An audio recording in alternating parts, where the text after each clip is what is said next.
D'après les derniers éléments de l'enquête, les deux hommes, anciens amis proches, en étaient déjà venus aux armes. En septembre 2016, John Dorival accuse Frank, aujourd'hui son meurtrier présumé, de lui avoir dérobé sa moto. À l'époque, c'est John Dorival qui blesse par balle Frank J et écope de 3 ans d'emprisonnement.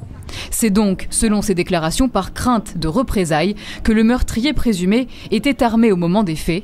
Frank J reconnaît être l'auteur des coups de feu mortels, mais nie la préméditation.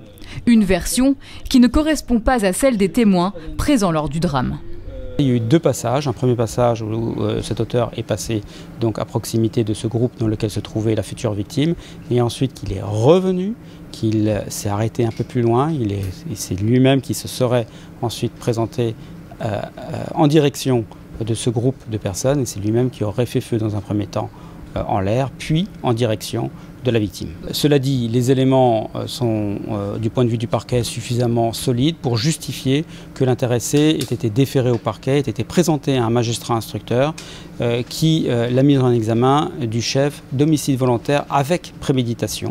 Père de 3 enfants, Frank J, 24 ans, était déjà connu des services de police. Condamné à 5 reprises pour des faits de vol, violence et trafic de stupéfiants, il venait de sortir de prison fin septembre.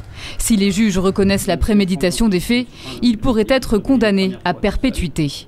L'arme du crime, un calibre 7,65, reste toujours introuvable. Cette nouvelle affaire de meurtre impliquant une arme à feu rappelle qu'elles sont toujours trop nombreuses en circulation selon le procureur. Il faut qu'il y ait vraiment une véritable prise de conscience et que ces personnes-là qui encore une fois sont à proximité, proches ou pas proches, mais plus ou moins éloignées de ces auteurs donc de faits qui sont extrêmement graves, eh bien, j'aimerais qu'il y ait un sursaut, je dirais, de citoyenneté, et que, encore une fois, ces armes-là puissent être mises hors de circulation, parce que malheureusement, eh bien, peut-être que c'est de cette manière-là qu'on pourrait éviter des tragédies telles que celles que nous venons de vivre. En attendant, le meurtrier présumé a été placé ce soir en détention provisoire.